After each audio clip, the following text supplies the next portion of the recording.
जय हिंद। स्वागत है आपका मेरे YouTube चैनल चंद्रवंश नॉलेज में। दोस्तों, आज आपके लिए मैं एक नया टॉपिक लेकर आया हूं और उसके वीडियो कई पार्ट में बनेंगे क्योंकि काफ़ी लंबा सब्जेक्ट है। तो आज हम शुरुआत करते हैं। सबसे पहला, फर्स्ट एड, प्राथमिक सहायता। ये हर किसी के जीवन में इसकी ज़रूरत पड़ सकती है, तो आज हम इसके ऊपर बात करेंगे। फर्स्ट एड, प्राथमिक सहायता। प्राथमिक सहायता क्या है, इसकी परिभाषा समझ लेते हैं। प्राथमिक सहायता की परिभाषा क्या है? वो सहायता जो किसी व्यक्ति के दुर्घटनाग्रस्त होने या आकस्मिक रोगी होने पर उसके जीवन व अंगों को बचाने के लिए सुरक्षित स्थान पर पहुंचने से पहले या चिकित्सक के आने से पहले दी जाए, उसे प्राथमिक सहायता या फर्स्ट एड कहते हैं। यानी किसी भी ऐसी स्थिति में एक सामान्य मानवीय के लिए सबसे महत्वपूर्ण है, कोई भी व्यक्ति दुर्घटनाग्रस्त हो गया, किसी को कोई दिक्कत हो गई और जहां उसको दुर्घटना हुई या जहां उसे कोई परेशानी हुई, वहां से लेकर के उस स्थान तक, हॉस्पिटल तक या कोई एम्बुलेंस आ रही है तब तक, उतने समय के लिए जो हम उसके जीवन को बचाने के लिए उसकी सहायता कर सकते हैं, उसकी मदद कर सकते हैं, उसी को हम प्राथमिक सहायता या फर्स्ट एड कहते हैं। उसमें क्या क्या होता है? एम्स ऑफ फर्स्ट एड, प्राथमिक सहायता का उद्देश्य। क्या उद्देश्य होता है उसमें? हम जो फर्स्ट एड देते हैं उसमें क्या उद्देश्य होता है?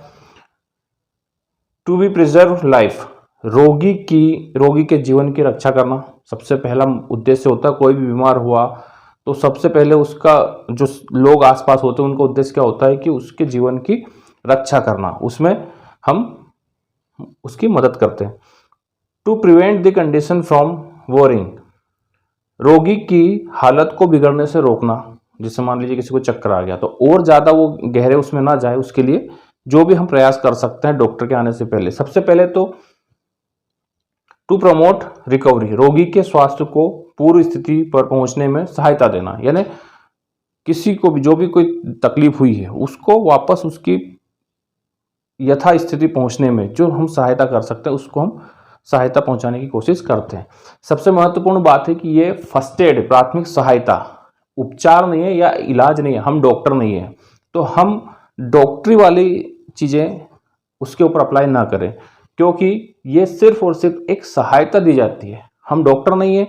डॉक्टर पूरी तरह से प्रैक्टिशनर होते हैं, पूरी तरह से प्रैक्टिस किए होते हैं, तो वो उस हिसाब से अपना एक ट्रीटमेंट करते हैं। लेकिन हम ट्रीटमेंट किसी का नहीं कर सकते, हम सिर्फ उसकी सहायता कर सकते हैं, उसकी मदद कर सकते हैं डॉक्टर तक पहुंचने से पहले या एम्बुलेंस के आने से पहले। तो ये विशेष ध्यान रखें कि हम डॉक्टर नहीं है, जरूरत से ज़्यादा किसी रोगी के ऊपर अप्लाई ना करें, सिर्फ उसको सहायता दें। फर्स्ट एड के सुनहरे नियम क्या है?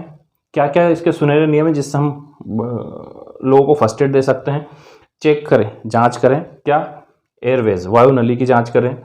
ब्रीथिंग, श्वास क्रिया की जाँच करें। सर्कुलेशन, रक्त संचार की जांच करें कि वो सांस ले पा रहा है कि नहीं ले पा रहा है, उसकी वायुनली ठीक है कि नहीं, उसका रक्त संचार, ब्लड सर्कुलेशन हो रहा है कि नहीं हो रहा है। दूसरा, रोगी के होश में होने की जांच करें कि रोगी जो बीमार हुआ है वो होश में है कि नहीं। रोगी को सुरक्षित स्थान पर पहुंचाएं, ये ध्यान रखें। रोगी को सुरक्षित स्थान पर पहुंचाएं या हो सके तो हॉस्पिटल पहुंचाएं। श्वास क्रिया ठीक करें। रक्त स्राव बंद करने की कोशिश करें। अगर किसी को कोई गिर गया है, एक्सीडेंट हो गया और उसका खून बह रहा है तो उसका खून के बहाव को रोकने की कोशिश करें, रक्त स्राव को बंद करने की कोशिश करें। भयहीन करें। कोई व्यक्ति अचानक एक्सीडेंट हो गया या चक्कर आ गया, कुछ भी, तो वो डर जाता है, तो उसको भयहीन करें, उसको भय से मुक्त करें। भीड़ को हटाएं। उसके आसपास लोग, भीड़ जमा हो जाती है, उस भीड़ को हटाएं ताकि उसको हवा आए अच्छी। रोगी के कपड़ों को ढीला करें। रोगी को सुरक्षित स्थान पर ले जाएं या अस्पताल जल्द पहुंचाएं। ये कोशिश करें कि या तो उसे रोड पर गिरा है तो रोड से हटाकर साइड में कहीं अच्छी जगह पर ले जाएं या फिर हो सके तो अस्पताल पहुंचाएं। रोगी के संबंधियों को सूचित करें। कोई भी व्यक्ति अगर अचानक आपको ऐसा मिलता है, उसको परेशानी है, रोगी हो गया, बीमार हो गया है, एक्सीडेंट हो गया है, कुछ भी है, तो उसके सगे संबंधियों को भी सूचित करें। जरूरत से ज़्यादा ना करें। सबसे इंपॉर्टेंट, जितना कर सकते हैं उतना ही करें, जरूरत से ज़्यादा ना करें। आप डॉक्टर नहीं है, आप चिकित्सक नहीं है, तो आप डॉक्टर नहीं है तो जरूरत से ज़्यादा ना करें। जितना आप सहायता दे सकते हैं उतना ही करें। प्राथमिक सहायता की आवश्यकता, तो प्राथमिक सहायता की आवश्यकता कब कब पड़ती है, कब कब हमें जरूरत पड़ती है कि हम किसी को प्राथमिक सहायता दें। सबसे पहले CPR देने के लिए, हृदय गति तथा श्वास क्रिया को पुनर्जीवित करने के लिए, कार्डियोपल्मोनरी रिससिटेशन, हृदय गति तथा श्वास क्रिया को पुनर्जीवित करने के लिए हम फर्स्ट एड देते हैं। दूसरा हो गया ब्लीडिंग, रक्तस्राव, अगर किसी का खून बह रहा है, कोई एक्सीडेंट हो गया, खून बह रहा है, तो उसमें हम फर्स्ट एड देते हैं। शोक, किसी को सदमा लग जाना, अचानक सदमा लग गया, उसमें हम फर्स्ट एड देते हैं। हीट स्ट्रोक, हीट एक्सॉशन, लू लगना या गर्मी की वजह से थकावट होना, उसमें हम फर्स्ट एड देते हैं। बर्न्स या स्केल्ड्स, जलना या झुलसना, कोई जल गया है, झुलस गया है, उसमें फर्स्ट एड देते हैं।